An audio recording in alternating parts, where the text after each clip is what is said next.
If we take the important unit is called intensive care unit or critical care unit, where the most of the patients with acute or critical illness will be admitted and they will be taken care in ICU. At the same time, if you see, when compared to other areas of the hospital, obviously the mortality rate from ICU will be more. So one author has quoted that 15% of the mortality rate is from the critical care unit. And of course, this mortality rate is reduced. And before going to the topic, let us know briefly about the important terminologies which I will be using frequently in this presentation, like critical care nursing. So critical care nursing is one of the important specialty within the nursing. So the critical care nursing, it deals with the human response to life-threatening problems. Life-threatening problems may be patient may come with acute myocardial infarction, or patient may be with hypovolemic shock, or after transplantation. So these are all the patients will be taken care in critical care nursing. And what is the important role or nurses' responsibility, especially by critical care nurses? So critical care nurses' responsibility is not only monitoring the patients, providing care for the patients in critical care unit along with their families, because acute sudden onset of a illness and it may cause stress to the family members or anxiety about the prognosis to the family members. So as a critical care nurse, she has to take care of both the patient and the family members. Patients also, the holistic view, physical, psychological, social, spiritual, all the aspect of the care will be rendered by critical care nurses. So before going into the detailed paradigm shift, just the meaning of the paradigm alone, we will see this paradigm is based on scientific achievement. So without any evidence-based practice, we are not going to implement any protocol or any change in the practice. So all these paradigms are based on the scientific achievement and paradigm shift. So paradigm shift is if there is a situation, demand for change in any of the care, then that can be implemented. So that is the another meaning of a paradigm shift. So briefly we will see history. This history also Principal Madam has highlighted in keynote address. And if you remember Florence Nightingale period itself, this concept of critical care has started. So here way back 1800 itself, the Florence Nightingale has started the concept. And the first critical care unit was established in 1900, and even in World War II, there were many patients with shock. They were taken care in ICU. And about the important equipment in ICU, if we remember, first comes to our mind is mechanical ventilator. So this mechanical ventilator was invented in the year 1950s. So again, you know, Madam has made me easy for my presentation.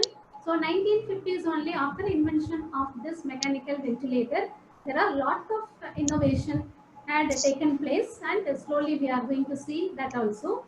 And in 1960s only, the nurses, so far the nurses were practicing as a general nurses in any of the unit of the hospital, whereas from 1960 nurses are also realized the importance of training, especially in critical care unit, and specialization in the critical care unit. Even in critical care unit itself, there are many sub-specialization. When we do our PG before, even INC has revised the syllabus in this last 5 years. Before that, in the syllabus, if you see, sub-specialities were there, especially in medical surgical nursing. So in this sub-speciality like the critical care nursing and cardiothoracic nursing, renal and nephrology nursing, there were many specialities, sub-specialities were there.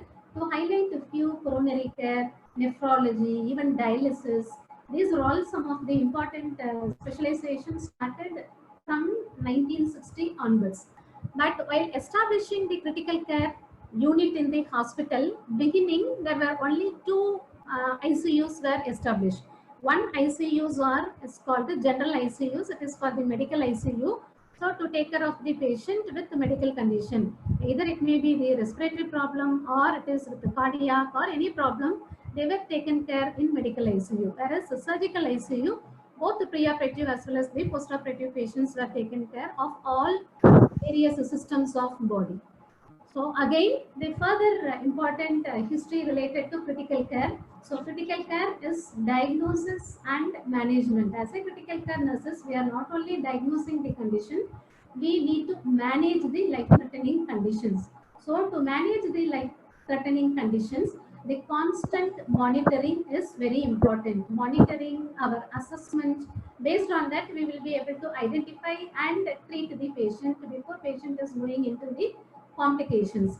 And another important features we should understand, the concept is called collaborative nature. Beginning in the history, if you see, like only the physician, the primary physician will guide the team members. Team members' role is just to implement whatever that primary physician says. That was the scenario in the history. But nowadays, the concept of critical care is entirely different.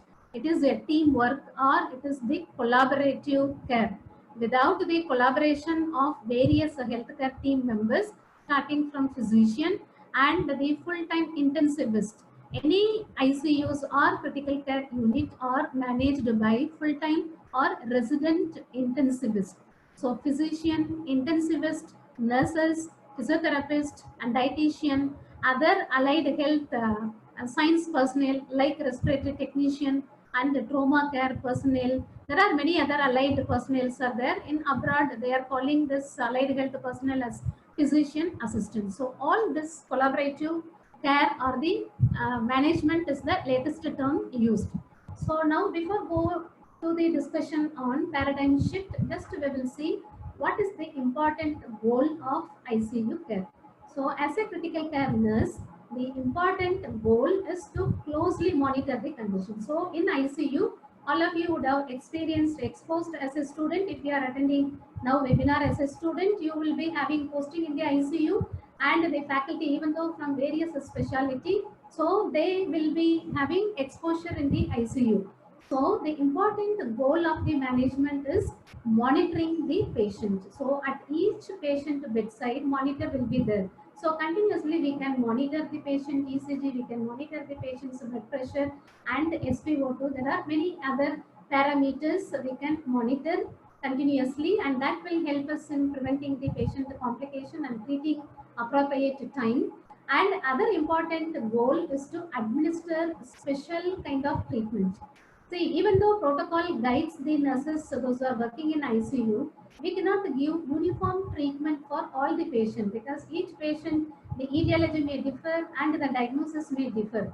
So, same way, this treatment also we need to administer. We have to consider various factors in administering the medication as per doctor's order. That is also one of the goal of the ICU treatment, and constant support to the patients. So suddenly morning patient may be at home, and if you see within 1 hour patient may be in ICU, it is a sudden admission to ICU that can lead to stress and other various unexpected psychological impact. So we need to support constantly for the patient as well as for the family members, and safety is also very important. So these are all the various goals of critical care, and now we will see the where are the areas or important role of the critical care.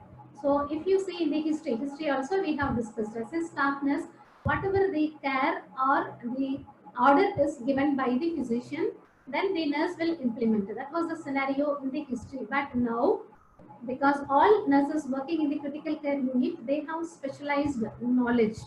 Okay, so even with the diploma also, there are many. I'm going to discuss about the education changes at the end. And first I will discuss about the what are the changes have taken place in the practice. Okay, so along with the staff nurse, there are plenty of extended role as a nurse to work in the critical care unit. She has to adopt. So what are those various roles in the ICU? So in addition to direct care, as a staff nurse, she is expected to provide direct care. Then she has to perform nurse educator. So nurse educator, she has to educate the patient as well as family members. And if she is the in charge nurse or if she is the shift in charge, then she need to educate not only the nurses, even when the students are posted in critical care unit, her responsibility is to teach.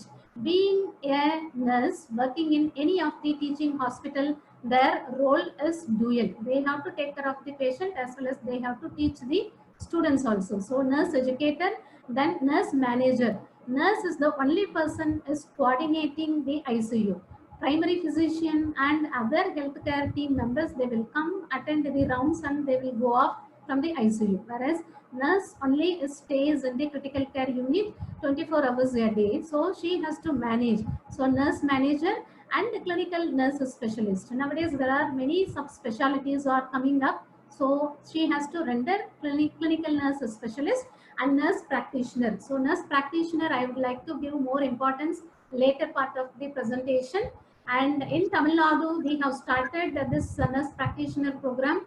Currently, 2 colleges are offering this. Anyway, I will be highlighting that this is also one of the important role as nurses we are expected to render in critical care unit. Of course, all the changes and technological advancements are implemented based on the research.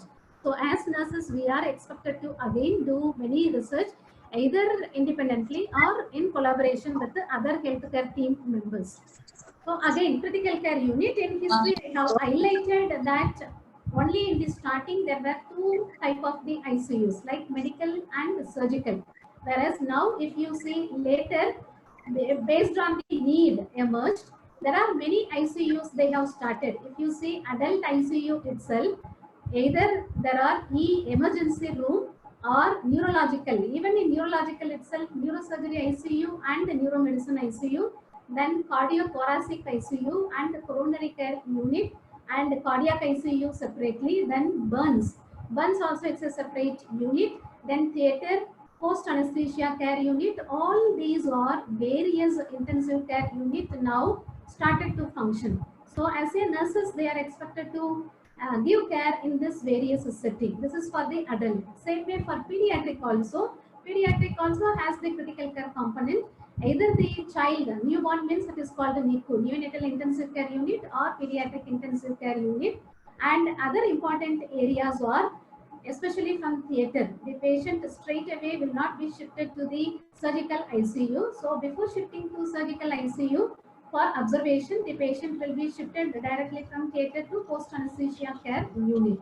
And when patient comes to the hospital with some emergency condition, then emergency department. These are various, the ICUs are existing nowadays in the hospital. So as a student, if you have interest, maybe you can choose and you can study your postgraduate education using this specialty.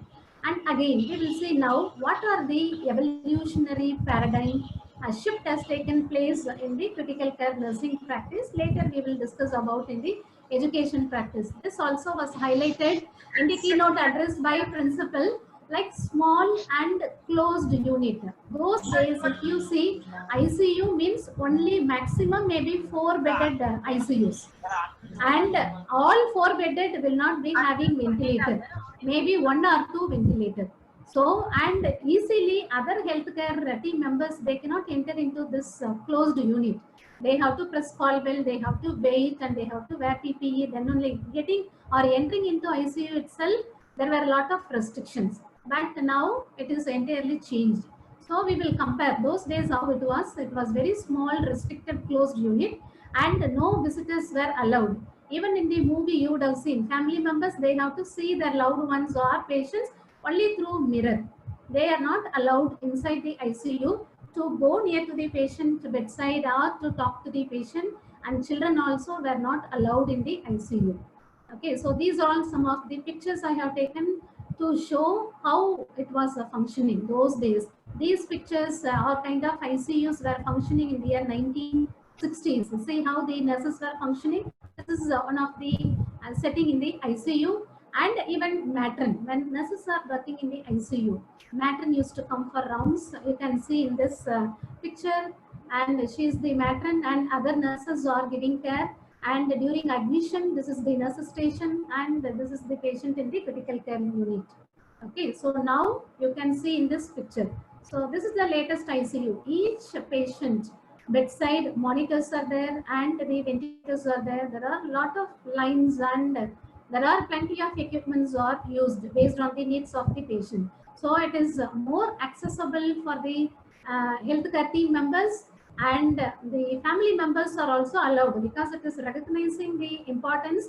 Family members are also allowed during the visiting time, and even after the rounds, they are calling inside the ICU and they are getting counseling from the intensivist. So this is the ICU scenario, and you can see here nowadays it is very large. And in our hospital from Ramachandra, we have each specialty ICU. There are around 25 beds are there, like the medical ICU 25 beds, surgical ICU 25, like that, coronary care unit. So like that, ICU itself, we have many specialty ICUs and bedded. And the other evolution taken place, those days it was only the dictatorship. Okay, so dictatorship means only one physician who was the in charge of the ICU, and he has considered all the time he will be present. So under his presence only, whatever the command was given by the physician, then the staff, even the junior doctors, they have to follow this. But now it is entirely different. See, now it is the teamwork. So team or the collaborative work. That is very important to render the quality care. Okay, so in this teamwork, it is called multidisciplinary team members. So multidisciplinary team members are like physician, nurses, physiotherapist, and as I told already, there are many allied health services, even including pharmacists also involved in this allied health services. So they all will be deciding about the patient treatment based on their assessment and based on their expertise they will be sharing. And even nowadays, the nurse practitioner and physician assistants are also useful in taking decision. And other important paradigm decisions were important ventilator. See the ventilator, those days, how this ventilator is called a tanked ventilator or iron lung. This was mainly used to give negative pressure ventilation. Even in the history, it is mentioned that the patients, those who require the mechanical ventilator, they all will bring into one place, assembled in one place, and then they will be given this ventilator therapy, that is negative pressure ventilation. So the scientific reason that time they considered as by giving the negative pressure ventilation, so pressure in the alveoli is less, so that the patient will be able to take the spontaneous breathing. But nowadays, this concept, even myself also have not seen this negative pressure ventilator, but this was existing those days. But nowadays, if you see lot of advancement in the ventilator in the middle of the period, if you see 1950s, 60s, it was very big. Now it is very portable one. We can move or carry easily from one place to other place, and having lot of advanced technology in the ventilator. So it is the portable ventilator. And the other important, even now,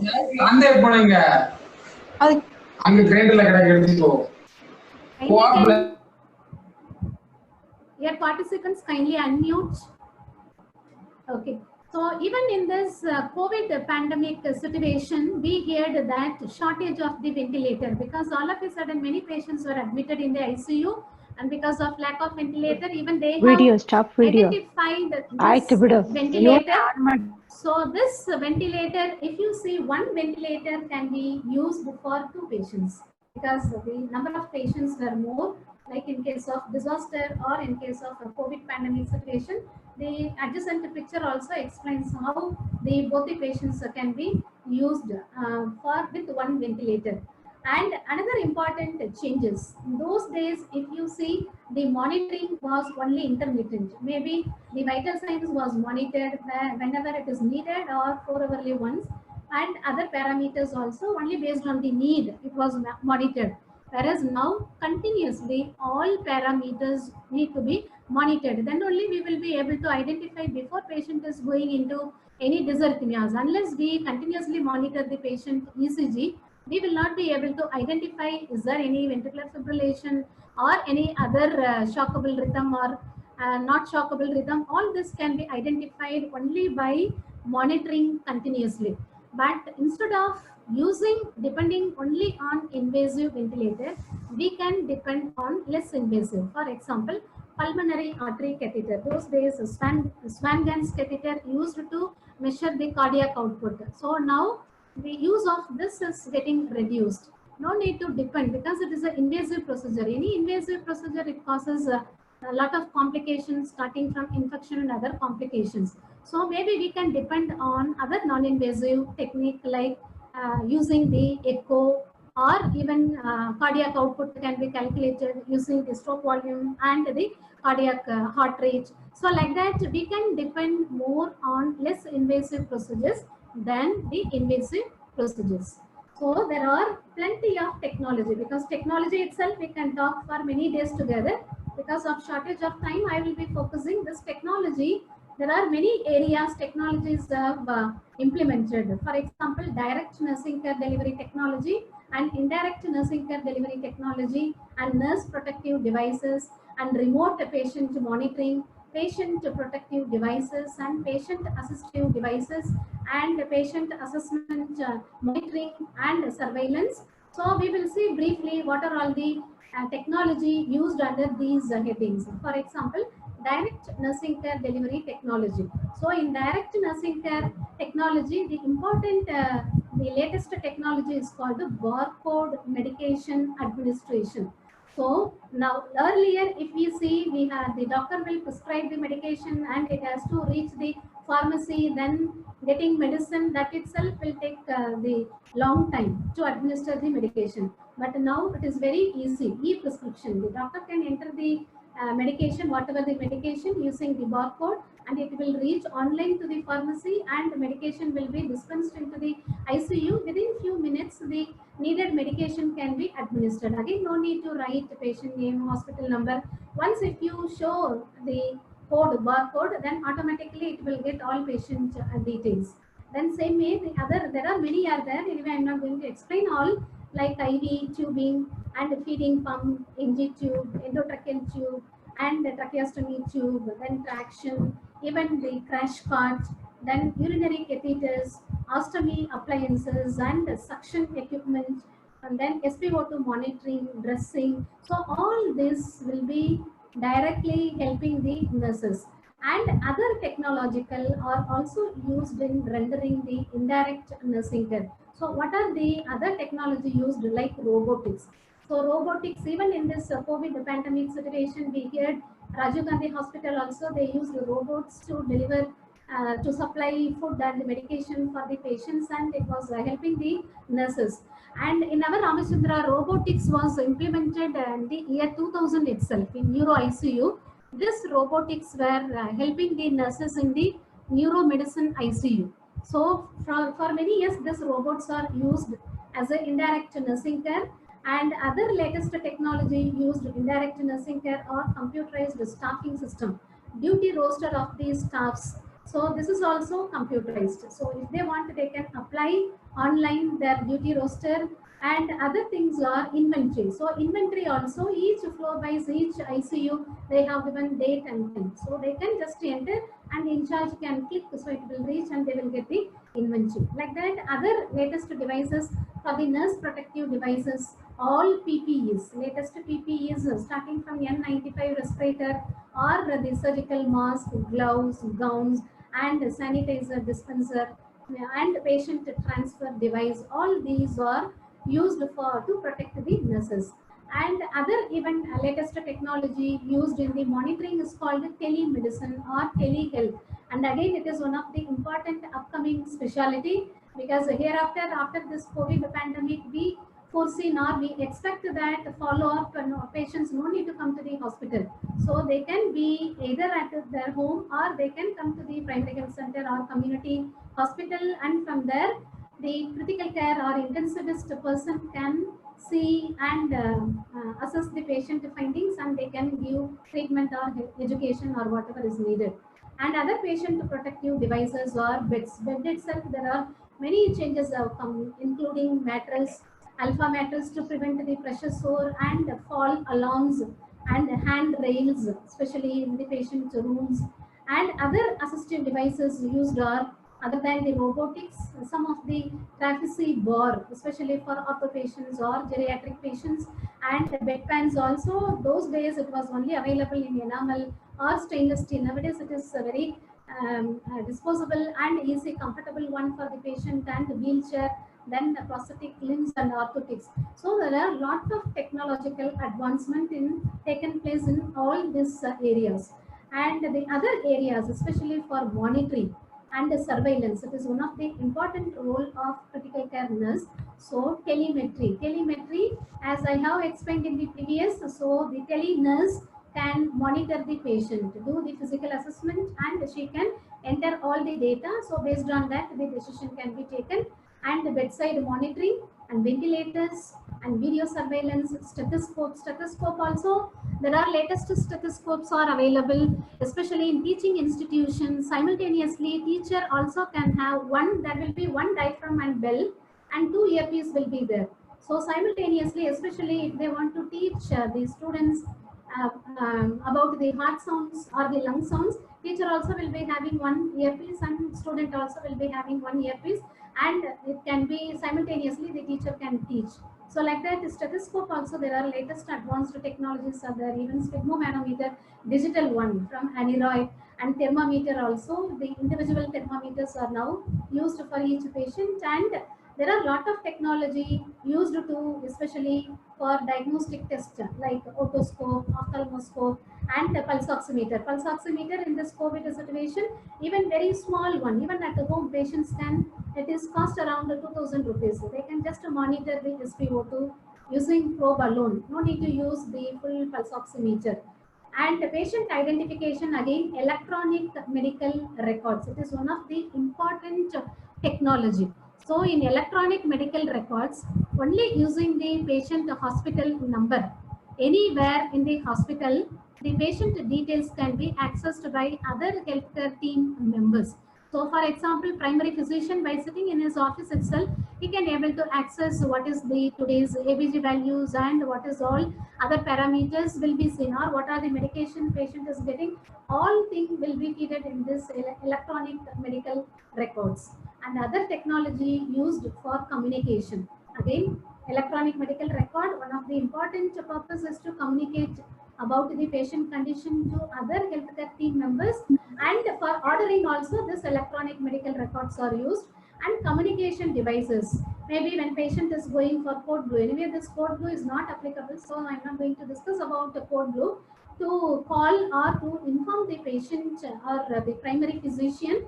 So those days only paging systems were used. Nowadays it is very easy and comfortable to use the cell phones of the each healthcare team members. And other latest technology is like emergency call bell, even in ICU also. Suppose patient is going into the shock state, like septic shock. So when once the bell is given, the team members will rush to the bedside and they will start identify and treat the patients.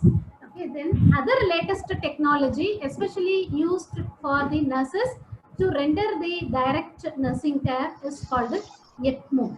So this ECMO is used as one of the life-threatening conditions, and all the ICUs, if it is not equipped with the full-time intensivist, and if it is not equipped with the latest monitors and technology, this ECMO will not be or cannot be used in the ICU, like level 1 ICU. So the advanced critical care unit only this ECMO can be used, especially to save the patient if the patient is having problem in taking breathing.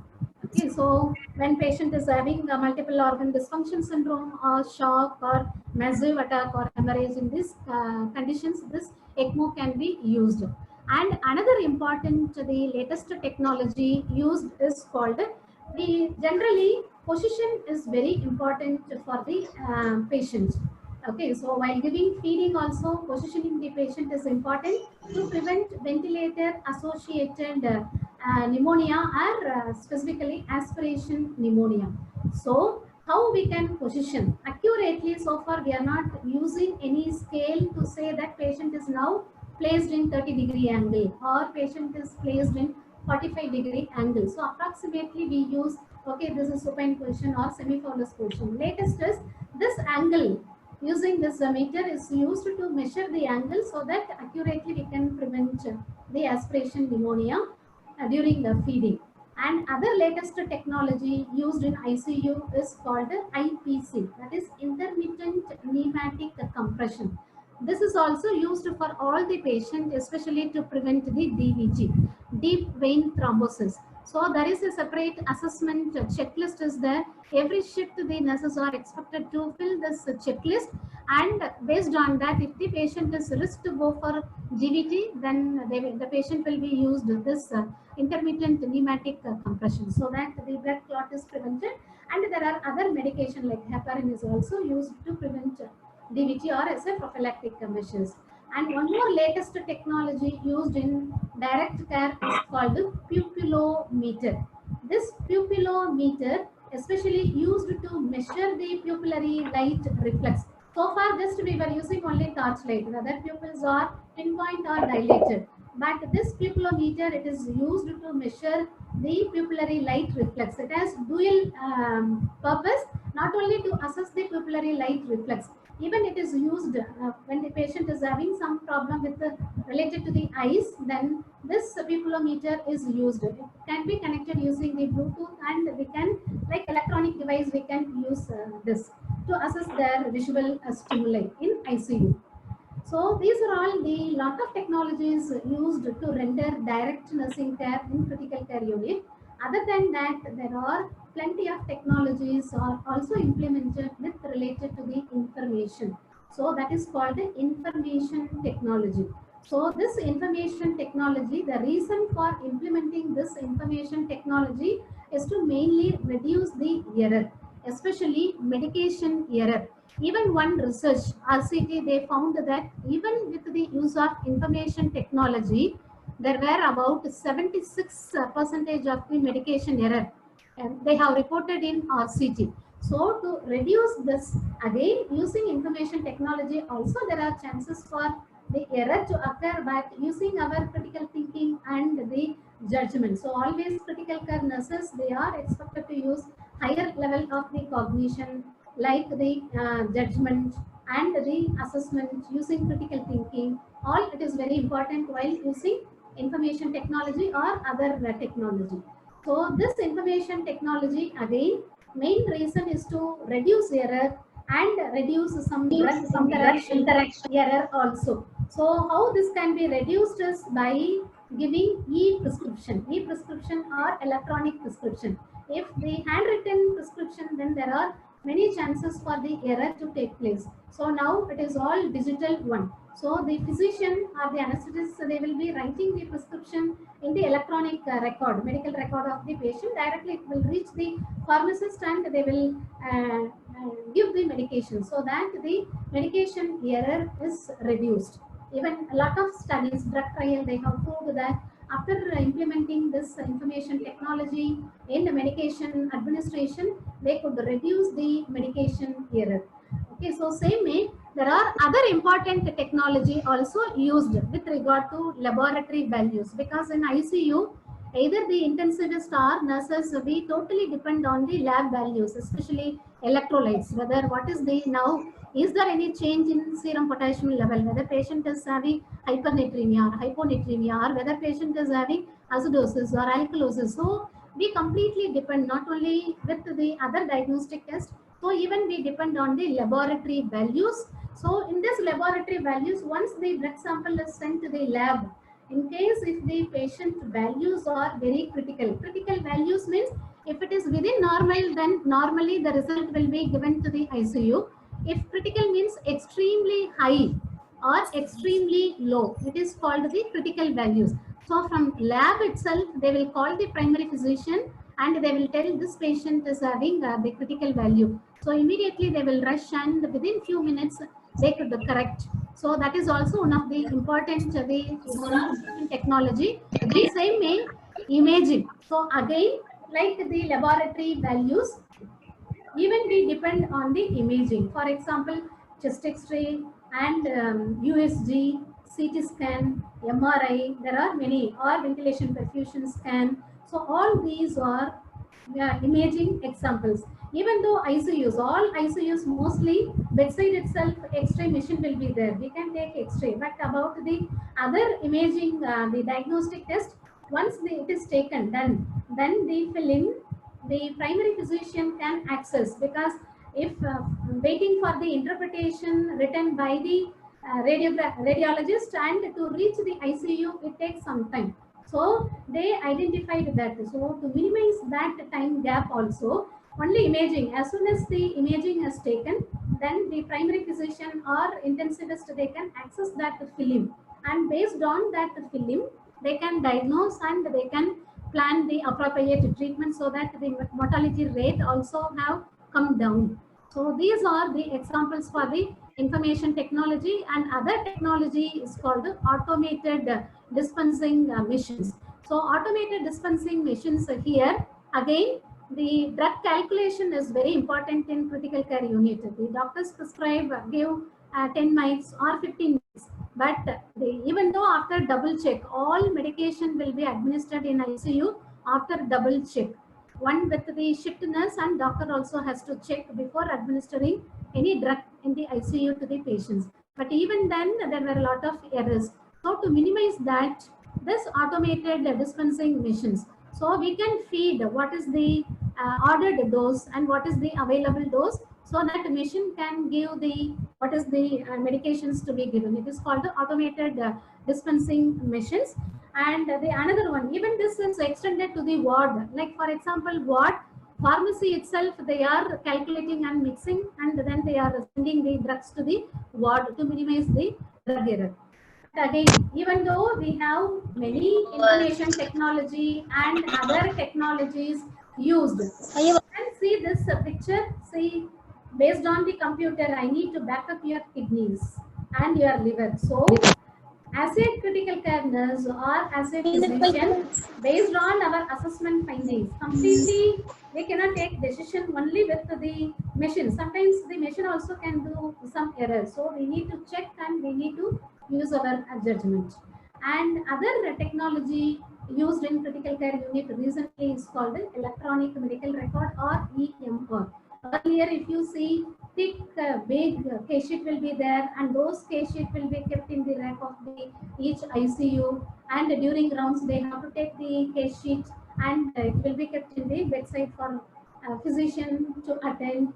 So it takes a lot of time. So now it is all electronic medical record. So in everything will be entered. All ICUs are having many systems, computers. It is provided with the computers with a lot of app and softwares are available in the system. So just we can click one hospital number alone, then we can able to get the complete status of the patient. Even after discharge also, that information will be available minimum for 10 years. So even for follow-up when patient comes, just if we feed the patient hospital number, we can get complete when the patient got admitted and which are all the ward patient is transferred, what was the diagnostic test and what was the condition during discharge, all that can be traced out using only hospital number. So we have implemented this electronic medical record. It is very easy, time saving and reducing the error also. So only thing is barcode is needed on admission. So again, writing, no need to write the patient name. Every page patient identification we need to write, especially in the ward. But in ICU, no time. So the barcoding will be screened and only this will be used in each page of the case sheet. And even for the laboratory investigation also, they can scan this barcode and they can pay the fees and they can go for test and they can communicate in any part of the hospital. Okay, but even with a lot of advanced technology, there are some evidence-based practice. Those days, we will see some of the practices were non-scientific based practices like suctioning and used saline to measure the cardiac output and lead tube for cardiac monitoring and stripping the chest tube every 2 hours, limiting visiting hours. All these were practiced without any evidence because they were over enthusiastic feeding. Even TPN, total parenteral nutrition, without even identifying whether it is needed for the patient. If it is given more later, the patient end up with the fatty liver. So all these were practiced. Bed rest. Those days ICUs, they will not allow the patient to get up from the bed. So complete bed rest. That is also the harmful. So nowadays, everything interventions are based on the evidence. See, for example, only one I would like to quote because everything if I discuss it takes time. For example, in the previous slide, unscientific, I told it is lead 2 is used for taking ECG. Okay, so now as a critical care nurse, we should use our critical thinking. What is the purpose of taking ECG? If we want to assess only for arrhythmia, then the appropriate lead to be used is called V1, or the next option is V6. Or if patient is come back after the coronary intervention, then the lead to be used appropriate is either V1, lead 3, AVF. Okay, so we need to use our critical thinking instead of using only lead 2. Lead 2, of course, it is used to assess the p-value, but we should use our judgment and we have to use based on the evidence. Like that, there are many evidences are there. Okay, so one based on this evidences, like for example, deep sedation. So those days, continuous sedation, they thought it is advantage for the patient. But nowadays, even if we interrupt the sedation time, then it gives good improvement in the patient outcome. But again, there are vice versa. Some physician, they may give deep sedation also. And another one is post-intensive care syndrome. So as critical care nurses, we should not think just to save the life of the patient. But later part, once they discharge from ICU, what is the status of quality of life? Okay, so it will have lot of sequelae after discharge from ICU. So the patient as well as family members, they end up with the post-intensive care syndrome. So our goal is to minimize this post-intensive care syndrome by giving evidence-based intervention and a humane approach. Already in keynote address, Principal Madam has highlighted about the importance of humane. We should not only focusing on technology or mission dependent. We have to give holistic care or comprehensive care, and we have to follow the humanistic approach. Okay. And infection control. So again, infection prevention is one of the major role by the critical care unit, because it is the area where there are a lot of chances for the infection to get either for the healthcare team members or cross infection to other patients also. So PPE to be used all the time, standard precautions to be used by the healthcare team members. In addition to this, in this COVID time, there are other precautions also to be used. It is called a droplet precaution, contact precaution, and airborne precautions. So especially when patient with COVID admitted in ICU, so for example, some procedures like aerosol generating procedures we cannot do in a open ICU. So we need to provide patient the negative pressure room, and in the negative pressure room only we need to perform the aerosol generating procedure. So contact precaution, some of the PPEs to be used to protect the healthcare team members. In addition to that, like 4 important points to be considered: equipments. So when we use the equipment, it has to be cleaned, if it has to be shared with other patient, or disinfect some areas where it is touched by the other healthcare workers. Okay, so and other points to be remembered are avoid contaminating environmental surfaces. This is also very important. Frequently we use the door handles and other switches. So all that every 2 to 3 hours it has to be disinfected so that we can prevent, and droplet precautions, because mode of transmission, if the disease is through the droplet, then we need to wear the mask, N95 face mask. Then we need to restrict the unnecessary members in the area and appropriate PPE to protect our face, eyes, and mouth, nose, all that. And airborne precaution is also very important. In addition to PPE, the procedure to be done in a negative pressure room or single room, and avoid unnecessary member. Even during intubation now, not like the previous, any arrest means all team member will rush to the bedside and they will help in intubation. But whereas in case of COVID-19 patient, we cannot do like that. So maybe 3 members are enough. 1 intubating person and 1 nurse and another technician. 3 are enough. So to minimize the infection. And these are some of the procedures like assisting for intubation, nebulization, bronchoscopy, CPR, all that to be performed only in negative pressure room, to follow the airborne precaution and to prevent infection to other healthcare team members. And another latest technology is called PL. Okay, this PL or PL white light. So this is also used to decontaminate the microorganisms. So this is using the scientific principle is called ultraviolet. So using this ultraviolet, in few seconds itself, the thousands of microorganisms will be destroyed, so that the infection can be controlled in ICU. It is one of the latest technology. And the other aspect, bundles. So you would have heard in ICU there are lot of bundles are used. These bundles will reflect the quality care given by the healthcare team members. So commonly used bundles are called ventilator associated pneumonia. Now recently it is called as ventilator associated events, because it is, we are not only focused on pneumonia.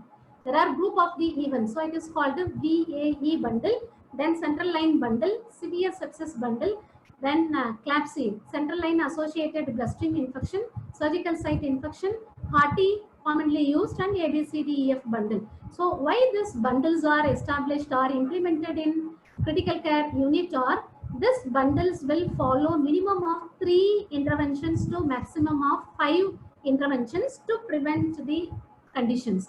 For example, we will discuss one or two. CAR-T. Okay, this CAR-T to prevent the catheter-associated infection. So the nurse has to follow hand hygiene and check whether the patient is in need of really catheter. If not, it can be removed. And providing catheter care. So like that, there are many points. Minimum 3 to maximum 5 points will be there in each bundle. So this guides the nurses and protect the patient. Like that, ABCDEF bundle also is used in the ICU. And like as an organization or as a manager, we can help the intensivists and other staffs to implement this ABCDEF bundle. And ventilator associated events bundle. Here we need to place, when patient is connected with ventilator, we have to elevate the head of the bed, and oral care, suctioning. Now it is closed suctioning is performed better than the open. Then daily sedative interruption, peptic ulcer prophylaxis if needed, and if there is no contraindication, venous thromboembolism prophylaxis.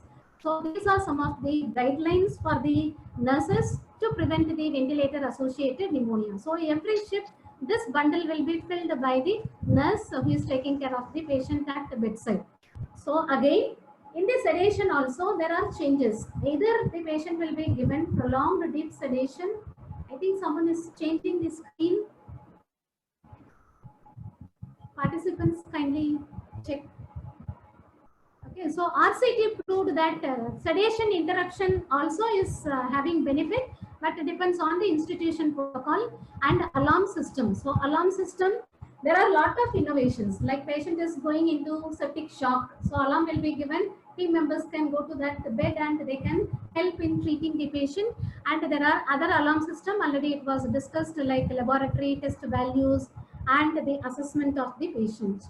And another important concept is called interprofessional rounds. So we are also practicing this for the last 2 to 3 years. So interprofessional means simultaneously physician, physiotherapist, nurse, and other healthcare team members, they will come to bedside for rounds and to identify the patient needs, and they will discuss and they will plan for the treatment. And even before discharge, they will discuss, and as a team, they will decide about the treatment and the discharge. It is called interprofessional rounds. And other than the interprofessional, only by the nurses, it is called the grand rounds. So there are a lot of committees. As part of NABH, there are a lot of committees are there. It is run by the nurse, like medication safety nurse, pain management nurse, infection control nurse, fall nurse. So all will come together in one patient, and they will discuss, check, like a kind of audit they will do, and they will improve the quality of the patient. And the transfer of the patient from ICU, unless it is mandated, then it can be avoided. So during transfer out, either to the radiology department for MRI or CT scan, then as a nurse we need to check. There are a lot of interventions, or the check, for example, check whether the head of the bed is elevated and emptied the urine, and all nursing intervention is carried out before shifting. And we need to carry the oxygen source during shifting the patient to the other diagnostic area, and even other when we can discharge the patient from the ICU. So sometimes directly patient will not be discharged from ICU to home. Either they will be transferred out to ward, or in case still patient needs some close monitoring, then patient will be shifted to high dependency unit. It is otherwise called the step down ICU. So what is the criteria to discharge the patient?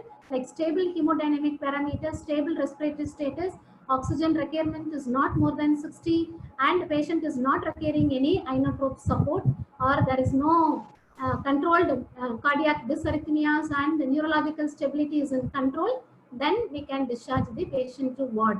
And HDU, as I told, it is the intermediate care unit, from intensive care unit to the ward before shifting. So patient will be held in this unit, and the continuous monitoring will be there here also in high dependency unit. So only difference is the ratio. In ICU, 1:1 ratio will be there for ventilator, whereas in HDU, it may be 1:3, and even it can go up to 1:6 also. And ICU follow-up clinic. This is very important. This is existing in UK. Still, we have not implemented here. There is a plan. So it will be led by nurse-led post-ICU clinic. Once patient is getting discharged, they can come for follow-up, and they will check about the patient prognosis and the lung function especially, and along with the nurse, physician also will be there, and pharmacist also will be there in this ICU follow-up clinic, so that patient also will be comfortable. And some of the quality measures, how we can estimate that this unit is providing quality care, like duration or length of the stay and mortality. These two are very important indicator. The shorter the length, then it is better the quality care, and same way less mortality rate is also very important. There are many scales are used, like Apache. Commonly we are using Apache scale. So every shift we need to assess this. So that score will tell about the quality of the care rendered in ICU. So other than this, with regard to the quality care, especially JCA, Joint Commission International, they have suggested to follow ventilator associated events and the length of the stay, mortality rate. These three parameters were recommended by Joint Commission International to assess the quality standard of the hospital. So these are some of the accrediting agencies. For the education, it is NAC, NABH, JCA, and ISO. And other some of the important the innovations implemented is called the tele-ICU or telemedicine, even it is otherwise called e-ICU. So in short, maybe near future, after this COVID pandemic, this also will be implemented soon, because many patients, they cannot come to hospital only for checking their monitors like ECG and other things. So the patient can be in their own community area in primary health center, and there the nurses can connect to the monitors, and from here intensivist can check their parameters, and they can talk to the patients like virtual. All the monitors will be there, latest technology. So the intensivist can make a decision based on this assessment, like virtual rounds, and based on the alert of the hemodynamic parameter. So here they use the acronym ROLE. What is the role of the medicine or tele-nursing? So we need to identify and provide opportunity and keep in line of communication and providing explicit expectations and support system. So with this, we will be able to achieve the tele-nursing or telemedicine. And this evidence-based practice is not only in general ICUs, in all the ICUs, like coronary care unit also, there are a lot of tremendous the changes in technology-wise. In this figure, you can see rapid resuscitation, preventive intervention, and comprehensive critical care. All this taken place in the coronary care unit also. So some of the changes, these are taken place in the practice. I would like to highlight some of the paradigm shift in nursing education at college level also. If you see earlier, starting from A&M, GNM, and up to PhD, but now last recent 2 years before, INC has given permission to implement the nurse practitioner in critical care at as a post residency program at PG level. So here, and other than that, there are plenty of post basic diploma program. All this program may be for 6 months, varies to 1 year. They can complete and they can work in that area. And to highlight the nurse practitioner, it was like a dream for many years. I think the foreign and all, they are practicing since from 1970s for many years. But in India, we could implement recently for the last 2 years before with the permission of INC. So this nurse practitioner itself, there are many specialities are there. Not only critical care. Now we have implemented critical care. Even in critical care itself, there are many specialities are there. NPCC in oncology, emergency care, neurology, cardiovascular care or anesthesia. Even now INC is planning for public health. Nurse practitioner in public health short, we may be getting that also. So here you can see in this picture our NPCC students are performing the procedures in the ICU during their posting. So here they are having only less percentage of the theory, 15 only, whereas 85% is the practical. They are expected to achieve the competency based skill. For example, starting from patient selection up to management of complication. Like they can replace the junior doctors, especially in ICU. You can understand the role of the junior doctors. After the training of NPCC, they can replace the junior doctors. So that much we are preparing the students to practice in the intensive care unit, and these are all some of the core subjects. Critical care itself, they are studying in depth. Second year complete, 1 year they are studying critical care. And the other thing is called a preceptor. So in the preceptor, if you see, either the nurse, junior nurse or the student nurse, when they are posted in critical care unit, they have to work under the preceptor. So preceptor, they are using the model from novice to expert. This model is given by Bender. So Bender has given any nurse, even after completing BSc, if they join as a nurse, they are considered to be novice. So they will be assigned with one senior nurse. She is called as preceptor. So she will be given training for minimum 45 days. And after 45 days, competency will be assessed for the newly joined nurse in ICU. So if the newly joined nurse is having theory as well as the skill, then only she is allowed to take care of the patient. That is the concept or role of the preceptor at critical care unit. This photo explains preceptor is giving teaching or training. And from faculty of nursing also, we have conducted a workshop for the preceptor as well as for the clinical instructor training. Because every year we are also updating them what is expected from the students and about the competency, everything is given training every year. And the other essentials, to be an preceptor, the nurse should have adequate education, support, competency, and the environment, workplace environment. These are some of the photos how the preceptors are guiding the students in critical care area when they are posted. And these are also some of the pictures shows. Even we used to receive students from USA from as part of the MOU activities. Those students are also were guided by the preceptor, that is nurses working in the ICU. And now the exams, especially for NPCC, they are assessed only by ASCII exam. So objective structured, both internal examination as well as the final university examinations are conducted only by the ASCII. So what is the future of critical care? So future we are expecting that the responsibility alone, physician or intensivist alone cannot take care or manage the ICU. So that responsibility can be shared, like the consulting intensivist, or now we can say nurse practitioner also can share the responsibility. And ma'am, it is not audible, ma'am. Not audible? Audible. Maybe organizer can check whether is it audible. Yeah, Madam, it is audible. It's audible. Maybe the connectivity for you, ma, whoever is told, just check your connectivity. And the other concept of future or roadmap is integration with other ICUs. Instead of having coronary care unit and the surgical ICU separate and many ICUs, maybe we can integrate and we can give care so that we will have many manpower and we will be able to give quality care. That is also one concept is there. And the categorization depends on the need of the patient. This ICUs also will be categorized into level 1, 2 and 3. So this is the future. So to conclude, we have discussed in detail about what are the technological advancements have taken place in nursing practice in the critical care unit, and also it was discussed in nursing education also what are all the changes have taken place.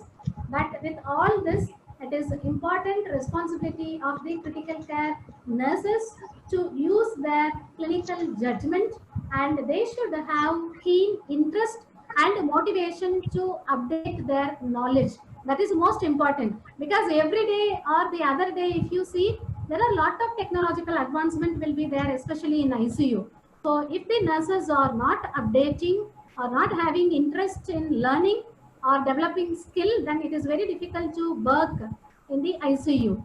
So that is the mandatory requirement. So with this, I think I have shared my experience related to paradigm shift. This itself, I think I have extended time. Maybe now, if audience are having question, maybe I will be able to answer.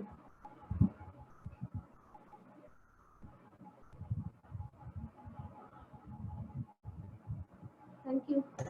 Hello. Any questions from the audience? Yes, ma'am. I'm Padmaraj here. Yeah, Hello. please unmute if you want. Share your Yes, video so that we can see you. ma'am. Already unmuted, madam. Yeah, your video also so that we can see you. Yes, ma'am. Yeah, please. Seen, ma'am. That's okay. You ask your question. Yes, ma'am. Ma'am, my question is, how can an MSc nurse graduate can be become a nurse practitioner in India? This nurse practitioner for the admission, it is only with the BSc qualified nurses. If the student has completed BSc nursing, Okay, ma'am. okay, then with 1 year of experience, preferably in any of the critical care unit, for example, either in ER or pediatric ICU, any of the critical care unit, if the nurse is having 1 year experience, then they are eligible to join nurse practitioner. Yes, ma'am. Already those who completed their MSc nursing in critical care nursing, particular specialty, Okay. is it possible to have any bridge program? Because the nurse practitioner course is recently launched in India. Yes. So, is it possible to have any bridge program, ma'am? Bridge program already they are studying 2 years. Yes, that ma'am. itself is considered as a bridge program only. Yes, ma'am. But PG program, and they have to join. They should, because they are given adequate training, they will be able to run the ICU in collaboration with the ICU. But Yes, there are various specialities are there, as I mentioned, either critical care or neuro or nephrology, like specialities are there. If they want, they can choose that. So far, there is no bridge course for them. Yes, ma'am. Ma'am, my question is now the MSc graduate, they have the certificate degrees at PG certificate saying that so and so person has completed MSc nursing in critical care nursing. Okay, so not NPCC. But I like how that person can become a nurse practitioner. No, this nurse practitioner, unless they do this residency program, Okay. then only they can practice as a practitioner. With the MSc nursing, critical care nursing specialty, they will not be able to work as a practitioner in clinical area. I think it was clear to you. See, the MSc nursing curriculum is more, 50% theory and practical.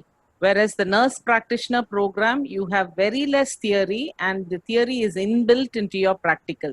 So probably you completed your MSc nursing before the nurse practitioner program came into existence. So right now, if you do, you can become a nurse practitioner, but you have completed already. So practice, and if you excel, I'm sure the unit will recognize you and you can come up to the top position. Yeah, any other questions? Yes, ma'am. Good afternoon. Yeah, please. Good afternoon. I am Rashmi from Dr. B.R. Ambedkar, Assistant Professor. I'm working as in the Medical Surgical Nursing Department. So there is a doubt regarding the critical care, how this world in this is a pandemic situation, COVID-19, how we are giving care in the ventilator side That is the one of the thing that we are doing in this emergency period. So that clarification I need, because See, with regard yes, to ma'am. mechanical ventilator, we know there are indications when we can intubate the patient.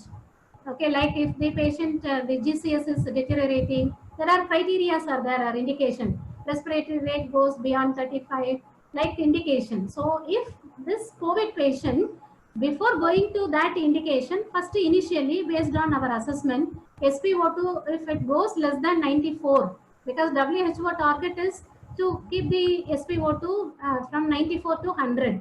If it goes less than 94, we need to assess the SpO2 continuously. Okay, and if SpO2 less than 94, then we need to connect the patient with the oxygen source. And even with oxygen supplementation, if patient is not able to maintain other hemodynamic parameters, maybe we can try with the high flow nasal catheter. That is the latest concept used in managing the patient with the COVID-19. High flow nasal catheter, it is like a similar like nasal prong, but the attachment will be very thick. We can give maximum 60 liters per minute oxygen. Whereas in just a nasal prong, we will be able to give 6 liters to 8 liters of oxygen only. Whereas in this high flow nasal catheter, we will be able to give 40 liters to maximum 60 liters. Even with that, if patient is not able to maintain this saturation, then we need to go for the intubation. That is the criteria. Even next level also non-invasive ventilation. We will try with non-invasive ventilation like CPAP, and even with that the patient condition is not good, then we have to plan for the intubation. And already I told, if the patient or we are planning for intubation, we need to do this procedure in a separate room, negative pressure room, because it is a high risk during intubation, risk for the droplet, the transmission for healthcare team members. So we need to use the hood, like a protective hood. On the patient bed, we need to place the hood so that the droplets will be prevented in entering to the healthcare team members in the room.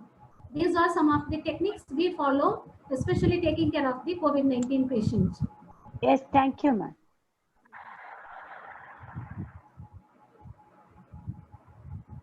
Any other questions?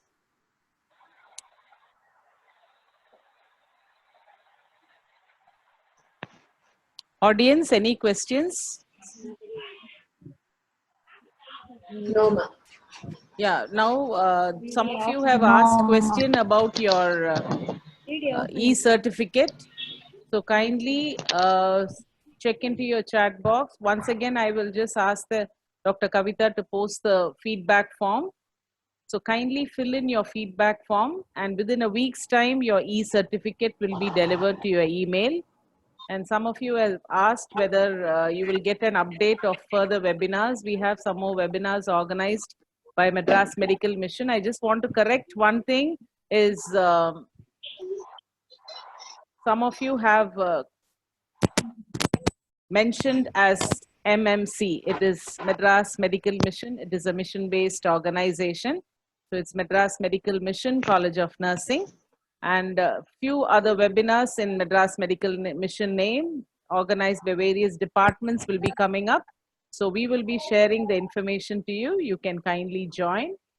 So kindly fill in your feedback forms to get your e-certificate. Any more questions? If not, we'll wind up the session.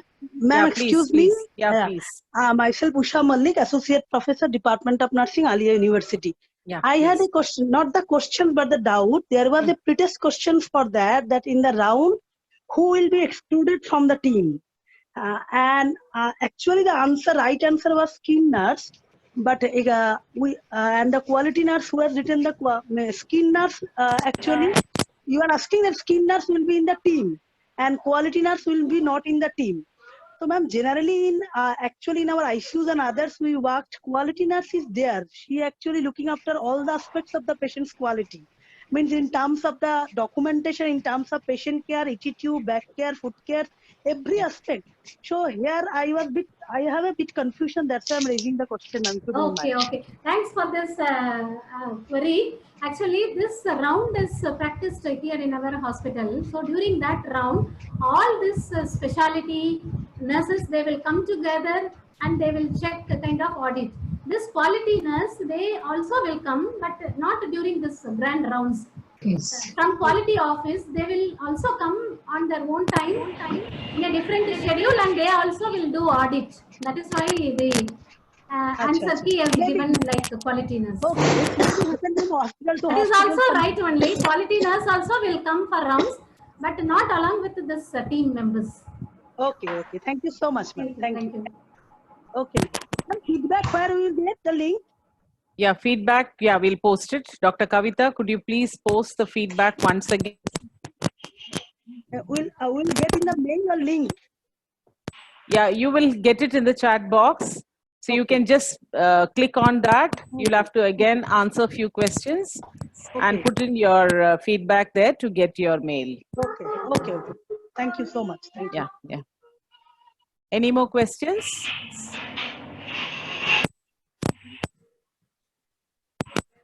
Somebody asked, where all do we have a nurse practitioner program?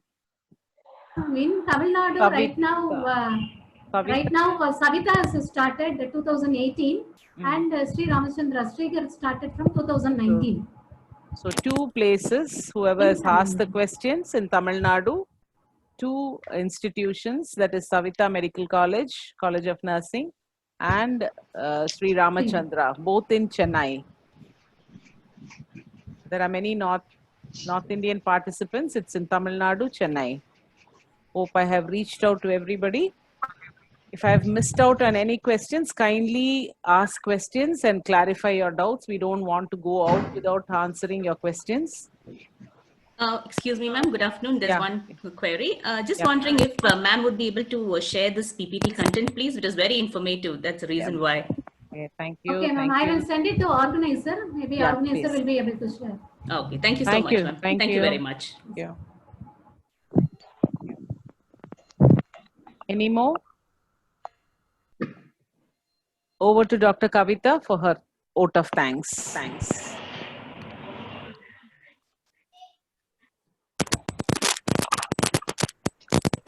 Good afternoon, one and all. Here, I stand here on behalf of the medical surgical nursing team to propose a vote of thanks. First and foremost, we thank God Almighty. Before 1 minute, Kavita, let the people see you because you have organized and done a lot of groundwork. Put on your camera so that people will see you and appreciate you for your good work. Yes, ma'am. I have put on this camera, ma'am. Yeah. Oh, it's visible? No, ma'am, it's not visible. Now? Yeah, now visible. Yeah, please. This is Dr. Kavita who organized the entire. Good evening, one and all present here. I stay here on behalf of Medical Surgical Nursing Department to propose a vote of thanks. Gratitude makes sense of our past, brings peace for today, and creates a vision for tomorrow. First and foremost, we thank God Almighty, who has designed and refreshed our souls with a sweet stream of blessings. His unfailing love keeps us march towards better tomorrow. I extend my sincere thanks to MMM Hospitals Management for giving us all the support for this program. I would like to take this opportunity to place on record of our hearty thanks to today's resource person, Dr. Porkodi, Head of the Department, Medical Surgical Nursing Department, Sri Ramachandra Institute of Higher Education and Research. Ma'am has accepted our invitation and to be a resource person and enriched us with her beautiful content. Thank you, ma'am. As a token of appreciation, we present ma'am with a e-certificate. Thank you, Dr. Kavita. Thank you, ma'am. Thank you, Dr. Porkodi, for joining us. And on my behalf, finished, huh? Dr. Kavita? No, ma'am. Okay. We express our deep sense of gratitude to our principal, ma'am, Dr. Rosalyn Rachel, for encouraging and being a strong support in all the activities we perform. Thank you, ma'am, for your kind gesture, saying it from my heart. Thank you, ma'am. Heartfelt thanks to ever charming our Vice Principal, Dr. Lata, for her continuous support and available all the time. I extend a sincere thanks to all the participants from various institutions for attending this webinar. Thank you for your active participation to all the participants. A sincere thanks to all the teaching and non-teaching staff, MMM College of Nursing, for their support. Once again, I thank each and everyone who worked directly or indirectly for the success of this webinar. Once again, I thank all the participants for being active participants in this program. Thank you. And I would like to thank Principal Madam Dr. Rosalyn Rachel for inviting me to be a resource person and present a topic on paradigm shift in critical care nursing. And I hope and I'm confident that I did my job to her expectation. And also I thank the Department of Medical Surgical Nursing faculty members of MMM College of Nursing, and my special thanks to all the participants for attending. I think I have exceeded time, even though scheduled time is 2 to 3, I have extended time. So for all the participants, my special thanks to attend this webinar. Hope it will be useful and you have learned. Any doubt or any queries, always you are welcome to send through mail also. Thank you, ma'am. All the participants remaining till the last says that your presentation was excellent. Thank you all the participants for the word of encouragement which you have given. And there are upcoming webinars organized by various departments of pediatric nursing and also fundamentals nursing. So we'll keep you posted. Kindly join us so that through this e-sharing, we will be able to share our knowledge, though we are not able to see each other. Stay safe. Thank you for joining once again on behalf of Madras Medical Mission College of Nursing. Thank you. Thank you. We're going to end the meeting. Thank you. Thank you. Kindly Thank you fill so the much. feedback forms to get your certificate. Thank you, ma'am. Thank you. Thank you. Thank you, ma'am. Thank you, ma'am. Thank you, ma'am. Thank you, ma'am. Thank you, ma'am. Thank you, ma'am.